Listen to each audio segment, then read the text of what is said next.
Hoje, em Brasília, o presidente em exercício, Geraldo Alckmin, declarou que o aumento do dólar na semana passada não teve justificativa. A fala ocorreu durante um evento do Sebrae, na capital federal. Se a gente olhar aí o tripé macroeconômico, o câmbio é flutuante. Ele, do mesmo jeito que subiu, ele reduz. Ele tem oscilações e deve ser flutuante mesmo. E acredito que vai cair mais. A tendência é que caia mais. É que o mercado é estressado, né? Mas não tem nenhuma razão para ter ido no patamar que foi. Então a tendência é que ele caia. Pois é, Pitoli, o mercado... A produção está exagerando hoje, hein? Depois das platitudes aí do presidente do Senado, me entra uma dessa aí, que ele falou. Tradução, né, Pitoli? O mercado anda estressado ou o Lula anda falando demais? Como é flutuante, flutua. Não, sobe e desce, não. O que o Alckmin tentou também dizer é que o silêncio do Lula, talvez, dos últimos dias, traga algum reflexo, né? Agora, a gente conheceu essa guerra executiva e Banco Central nessa gestão. Ainda voltando com relação ao Pacheco, a gente precisa lembrar que o Pacheco é o candidato do Lula em Minas Gerais para o governo do Estado.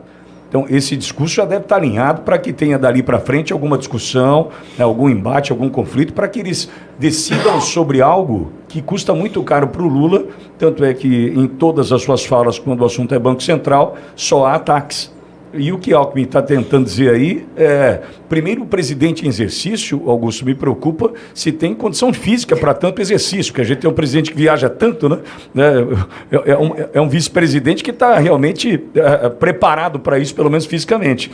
Agora, é importante dizer que é a fala do Lula que tem interferido nesse resultado. Então, o Lula é flutuante.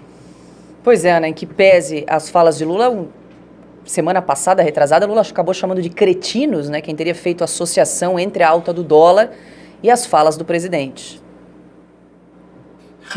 Paula, eu tenho muito pouco a acrescentar, porque o Pacheco fala, e você tem que fazer uma força muito grande para prestar atenção. E aí, no final, mesmo você prestando atenção, você fala, você pensa, ele não falou absolutamente nada. É isso, eu vou repetir o que os meus colegas falaram, o câmbio, o flutuante flutua. Agora, minha querida Minas Gerais, né?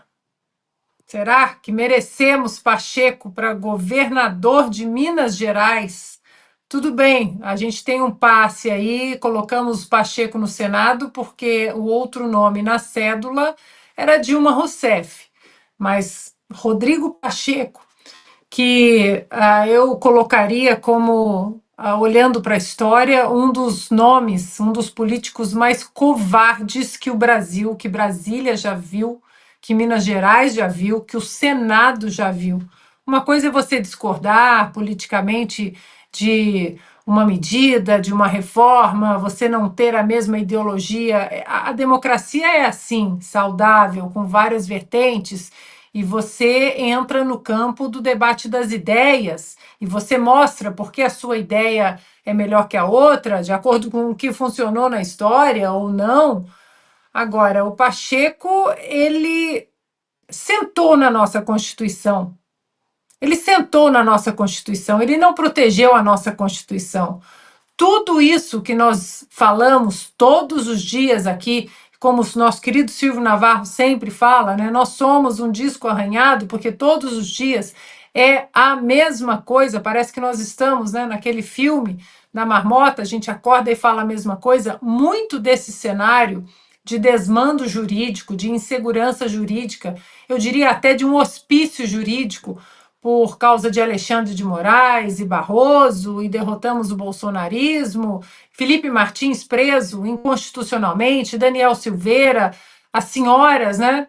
Nós estamos, imagina, fazendo inveja à China, senhoras de 71 anos, com a Bíblia na mão, condenadas a 16 anos de prisão. Tudo isso foi porque os tentáculos desse monstro, a sanha persecutória desse monstro foi alimentada pela leniência e pelo silêncio do Rodrigo Pacheco, que, como presidente do Senado, da casa revisora dos nossos freios e contrapesos, poderia ter freado um pouco, pelo menos um pouco, esse monstro que engoliu a nossa Constituição. Ele não fez, e isso nós não vamos esquecer. Nem espero que Minas Gerais não esqueça, mas o Brasil não vai esquecer. Piotr, rapidamente, para fechar, preocupa essa declaração aí de Geraldo Alckmin, presidente em exercício, né, dizendo que o câmbio deve ser flutuante mesmo. Flutuante até quando, Piotr? É uma platitude, né? Mas vamos lá. Eu quero voltar na questão do Pacheco. Ele fez menção dizendo que foi um momento de embate entre o governo e o Banco Central. Não houve embate. Houve ataques inconsequentes do presidente Lula ao Banco Central, à autonomia do Banco Central, ao presidente do Banco Central. Não teve embate. O presidente do Banco Central não respondeu, só defendeu a instituição. O que o Pacheco tenta fazer aí, tergiversando sobre o assunto, houve um embate, talvez não seja o melhor momento, isso chama-se falta de coragem, porque esse assunto é do Congresso Nacional. O Lula atacou a autonomia do Banco Central, que foi decidida no Congresso Nacional. É uma conquista aprovada no Congresso Nacional. E agora ele não quer. Este assunto da autonomia financeira do Banco Central também é do Congresso Nacional.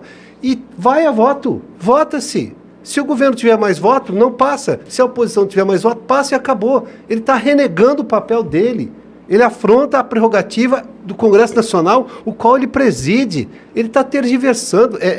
Chega a ser vergonhosa a frase dele, porque não teve embate. Teve ataque de um sobre o outro, do presidente Lula sobre o Banco Central, a autonomia do Banco Central, que é uma coisa garantida por lei, está na Constituição. Foi uma emenda constitucional aprovada no Congresso Nacional. Ponto.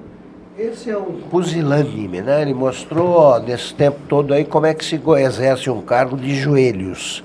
É assim que ele preside o Congresso. Ele é incapaz de se manifestar sobre o caso do Felipe Martins. Isso define tudo.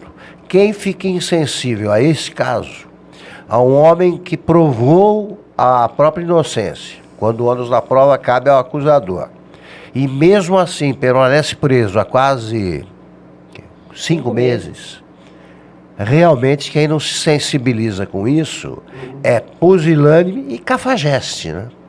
Cafajeste.